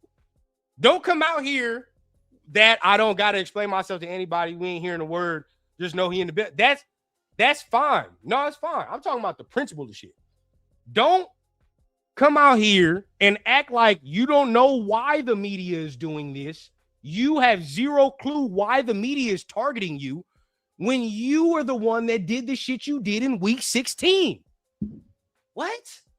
So just because he's Max fucking Crosby, we don't have to call him out on the bullshit he did? That was bullshit. If you're just going to sit here and sit your ass right back in this motherfucking building and work out like nothing happened, then you probably shouldn't have did that stupid shit to begin with. But here we are, bro. He's Max Crosby. That's Max. That's Max. He does no wrong. It's always us, right? Mm-hmm. Wrong. I won't feel like that. We can argue till the cows come home. That's just how I feel, bro. Just how I feel, right? And hey, for everybody that's watching this can fuck up a rundown and Max collab 100% right now. It can fuck it up, right? I've never talked to Max, but obviously I would have some thoughts to try to interview players. He could probably see this and be like, hey, fuck rundown. So be it. I won't hold my tongue for shit. Not a goddamn person in this motherfucker. And I feel like if that's wrong, it's wrong. Wrong is wrong, bro. That's how I feel. wrong is wrong, bro.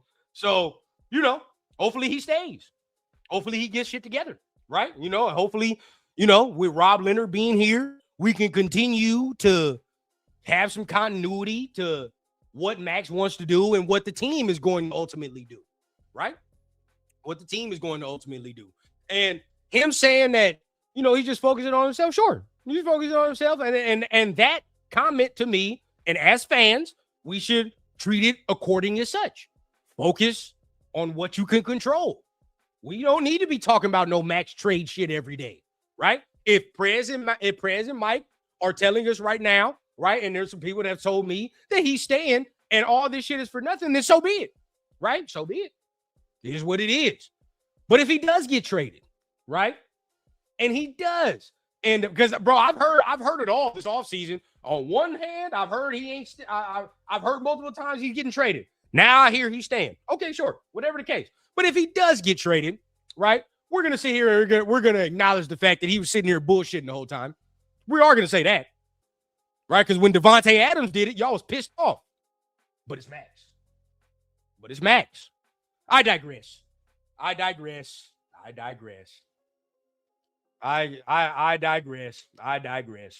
Right? But it's like, again, bro. And again, hey, Mike, bro, we all the same age. And that's the next thing. It's not like fucking Max is like 36, 38, and this man doing... No. We all the same age around this motherfucker. So it's not like we calling out veteran shit that we don't understand. No, that's emotional. So nah, fuck all that, bro. Emotional. Brock Bowers was shut down when he could have still played, but we didn't hear Pete. No, sir. And Brock ain't like that, though. Brock ain't like that. He ain't gonna say nothing anyway. So you probably wasn't gonna hear shit from Brock regardless. Somebody could probably slap the shit out of Brock. He probably still gonna look the same way. He probably ain't gonna say not a goddamn thing, but he probably will beat your ass though. He look like one of them dudes that don't speak at all, but when action is required, it's required. I ain't gonna lie. Job.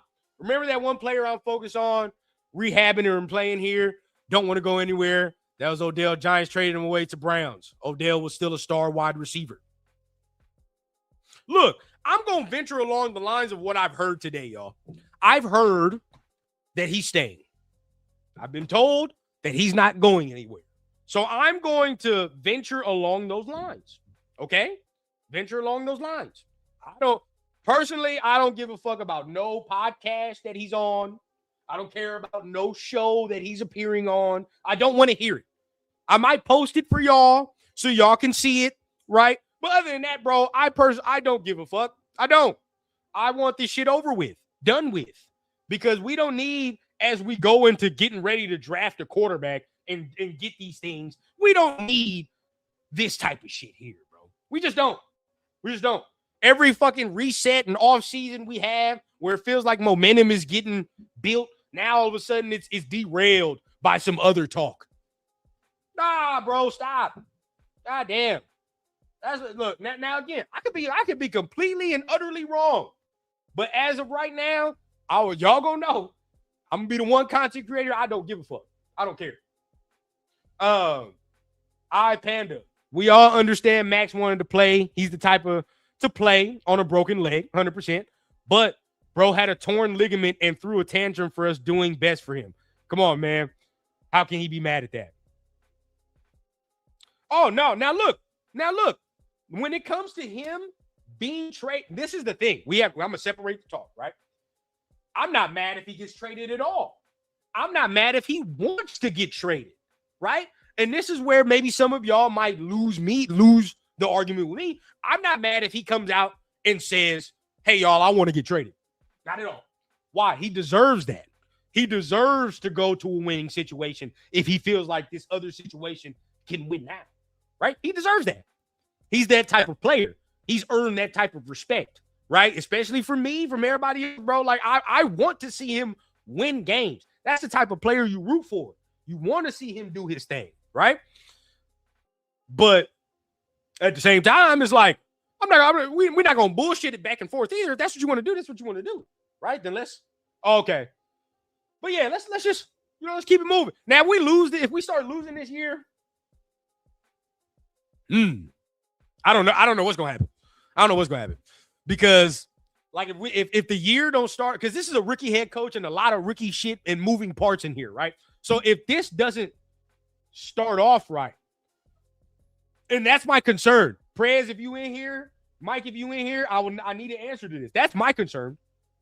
Because we can say all we want right now and do all this, but when shit gets hard in this season, and rookie quarterback, rookie defensive coordinator, rookie head coach, and things aren't starting off to the hottest of starts, right?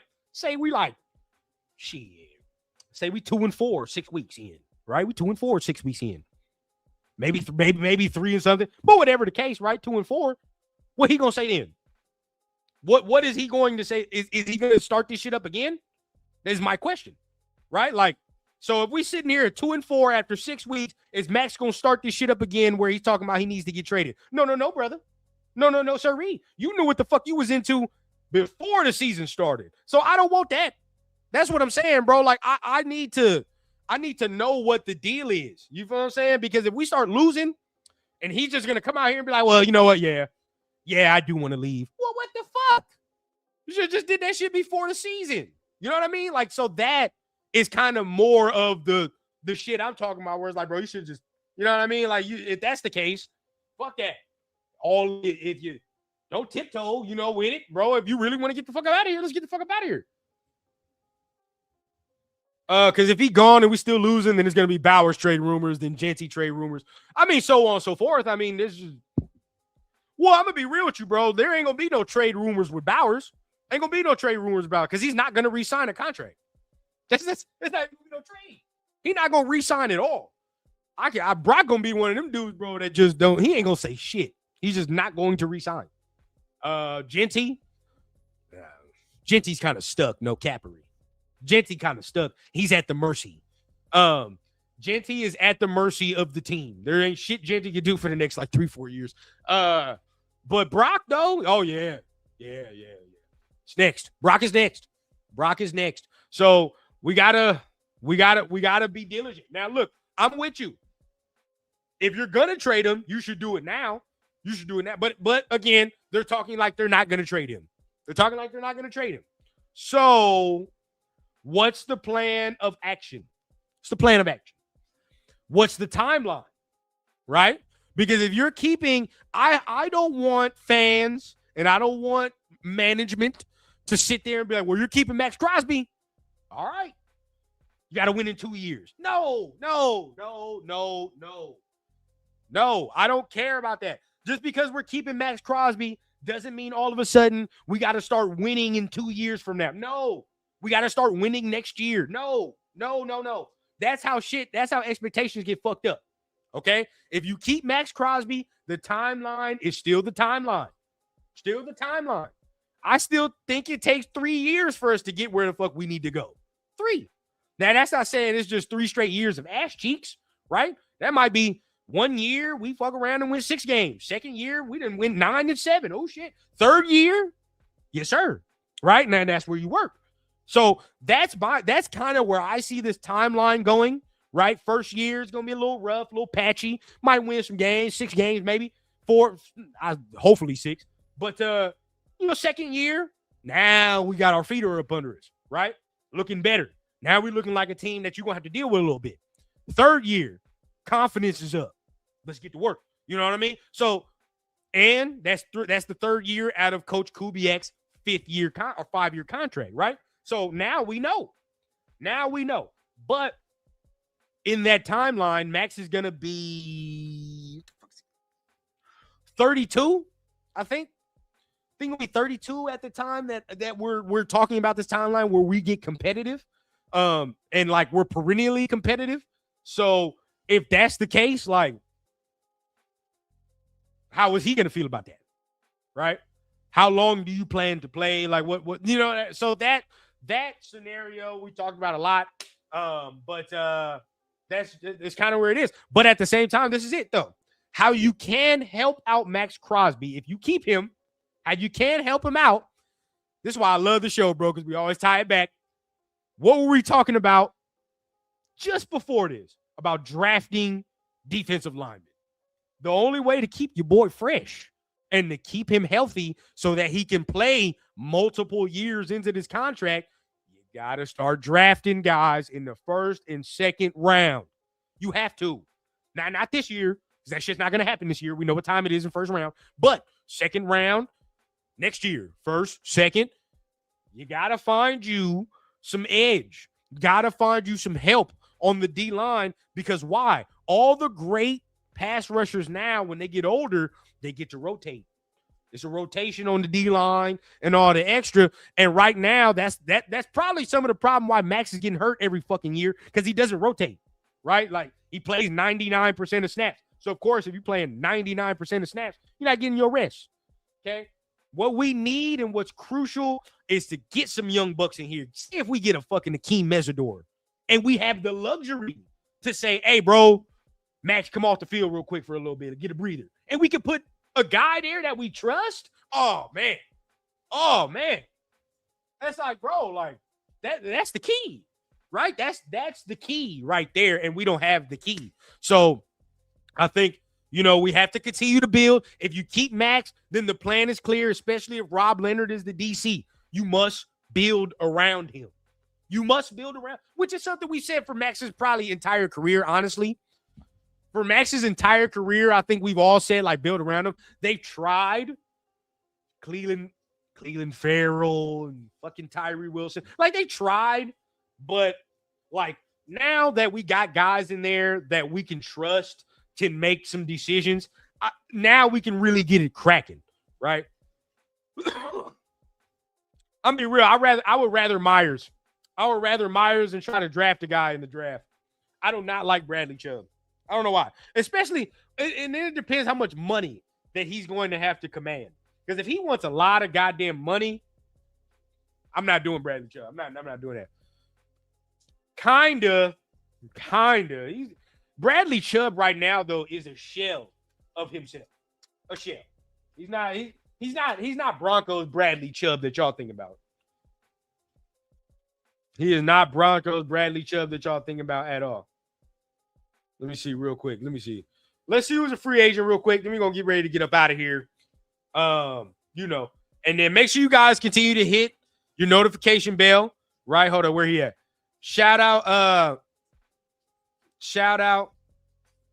my guy, man. We're gonna do blunts and breakdown soon.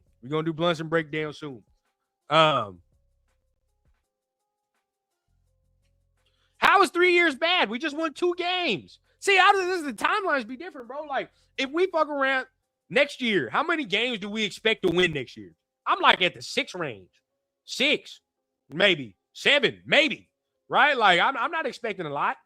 That second year, like, yeah, I would expect us, if we win 6 games, to be a fringe playoff team, right? Fringe playoff team in year 2. Year 3, that's when shit gets cracking. You sign Clint to an extension, and you're like, all right, bro, like we're here now. That's how I see it. Now, maybe we can upgrade that and just sign a whole bunch of motherfuckers immediately and do that. But usually the teams that are built for long-term success don't blow their whole wad in one off season. That's just me, right? Long-term success, marathon, not a sprint. I want to be able, it'd be cool if we won in the next 3 years and we win in playoffs. But at the same time, I do want our team to be set up to where Baby Rundown can watch this motherfucker and be like, well, we got a squad, right? We got a squad. So that is some of it. I don't want it to just be like we're good quickly and then it fizzles out just as quick as it came, right? Like, I don't want that. I want long-term success. So however we can do that is however we can do it. And if it takes 2 years, shit, you ain't gonna see me mad. You ain't gonna see me mad at all. I'm gonna be happy as shit. But I'm trying to be realistic. That's kind of where I'm at. Hopefully, if we win 11 games and some shit this year with all the rookie pieces in here, god damn, boy, I'm gonna be talking so much shit. It's not even gonna be fun.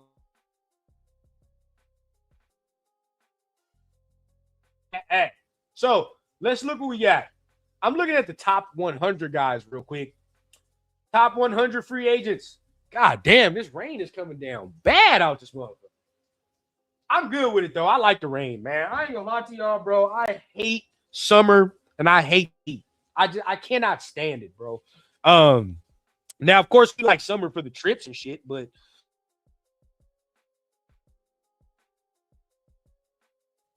I get pissed off when it's hot.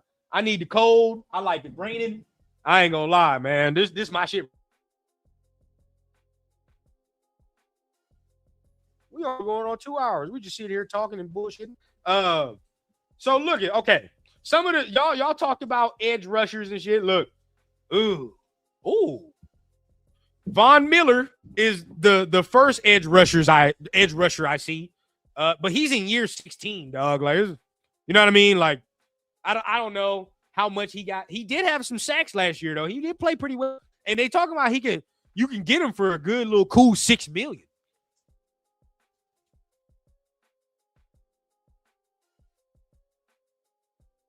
Shout out to my guy Mob right there. He talking about Vegas summer hotter than Afghanistan. Bro, we went to the goddamn what was that? It was me and my dog Mike. It's the open practice that Pete Kenny can, bro. Even fucking funny, bro. I was sweating so goddamn bad in that practice, bro. Vegas summer is nothing to play with. But Von Miller at 36, maybe not.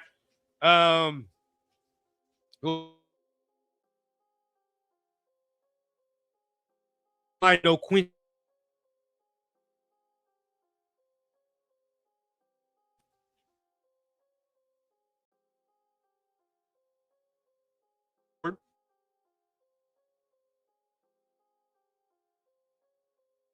No, we're not doing that. Apologies. The rain might fuck up a little bit of the Wi-Fi real quick, so we're gonna get ready to go on out of here, bro. It's like anybody that lives anywhere with the elements, especially California, bro. California act like it can't deal with no change in weather. Feel me? If it get windy, if it get rainy, your Wi-Fi is gonna start fucking up. I don't know what it is. I don't know what it is, California, bro. Or people don't know how to drive in them conditions out here either. So we get to tripping when the weather ain't pristine 70 degrees. I will say that. Chase Roberts, very late third round pick, but Raw can see him be a sleeper draft. What is this? What is he though, Rude Dog? Is he an edge or is this a receiver? Edge or receiver? If y'all talking about some sleeper receivers, hey man, there's a dude from Notre Dame. I think his name is Malachi Fields. I wouldn't mind. I would not mind. I like him. He got the size that I'm looking for. Now, again, I really want a guy that I think can be a number one in the league. But if we have to settle for some shit like that, I wouldn't be mad. I wouldn't be mad. Top NFL free agents. See what we got. Now, again, we saw Von Miller. Not cool with that. Who else we got right here? Now, I was just talking about Quincy Williams from the Jets, the linebacker, brother to Quinnen Williams. So he's there. But, at the same time, I don't know about all that. There's a couple of other guys we can look for, but realistically, I definitely want to take a whole show. So we might do tomorrow blunts and breakdowns. We're gonna go through the whole show of free agents, who we can look at, who fits the system, things of that nature, man. So we're gonna get ready to get on out of here. Got some things I gotta do with the fam. I gotta take baby Rundown somewhere. He a little sick right now, man. So I gotta deal with my mans. You feel what I'm saying? I gotta go in there and help my mans. But till then. Appreciate everybody that been tapping in. Before we get out of here, you know what we got to do, though. We got to hit it with the last segment of the day, which is...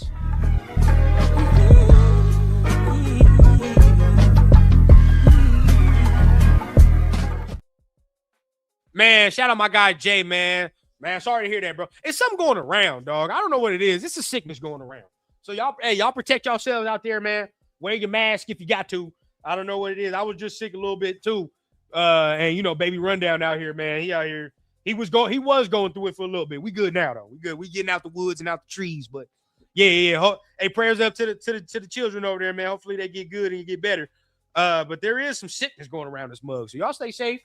As far as coaches we went through today, we didn't really go through the position coaches, but can do that on the next live. And what we'll do is go through what they've done, how they match up, and then with that, mix that in with the free agent show as well. Talk about free agents we can go after. Maybe some of those guys have some ties to free agents on the list, right? So we can go there. Until then, like I said, the youth movement. You've seen, it's not even that. It says Silver and Black Reset. But in the title of the thumbnail, we got youth movement, man. And I'm excited for it, bro. This is something that I don't remember us doing for a long time. It can we can fall flat on our face, or we can really make sure that this thing goes the direction we need it to go. So I'm really excited about this, man. I think this is a dice roll that I think will work out for us in the long run. If it doesn't, but I do think this will work out. Until then, make sure you guys hit the like button. If you're new to the show and you're feeling what you're hearing, hit the subscribe button as well. Join the family. Come tap in with your boy Rundown as we have more shows. Blunts and breakdowns will be tomorrow. And I will see you guys tomorrow for the next, not tomorrow, but I'll see you guys again for another show. Till then, you already know what I always say, man. I keep it authentic from the clouds to the ground on the Raider Rundown. I'm going to see y'all boys next time, man. Peace. Oh, no, wait. There we go.